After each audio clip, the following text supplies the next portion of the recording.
السلام عليكم ورحمة الله تعالى وبركاته كسر دوادا channel كنا لا تنقاد دنيدا waxyaabaa toddobaadkan aad ka heli doontaan waxaa ka mid ah aan idin rabno inaan ku soo gudbino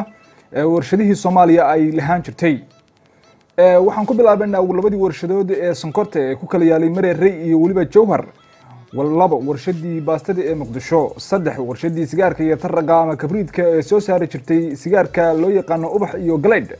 warshadii tamaandhada ee Itob warshadii dharka ee Balcad warshadii hubka ee ku talay Mahaday oo soo saari jirtay rasaasta oo dhan yar yar iyo waaweyn ba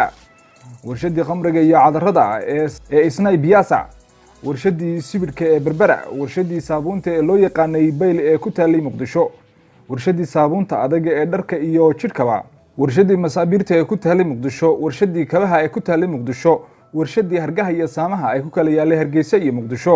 warshadii biibsiga ee Hargeysa ku talay warshadii caanaha ee Muqdisho ku talay warshadii Coca-Cola ee ku talay Muqdisho warshadii daawooyinka ee ku talay Muqdisho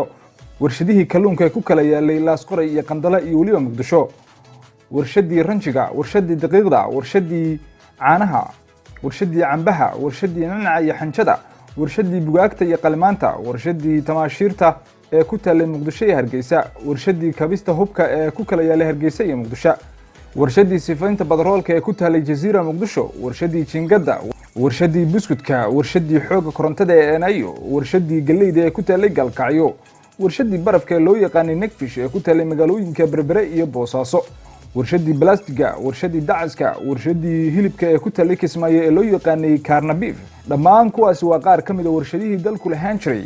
kuwan iyo kuwa kale ba waxaad ka heli doontaan channelka la jaanqaad dunida fadlan subscribe leh si aad macluumaadyo muhiim ah oo dalkaaga iyo dunidaba la xiriira aad halkan uga hesho mahadsanidin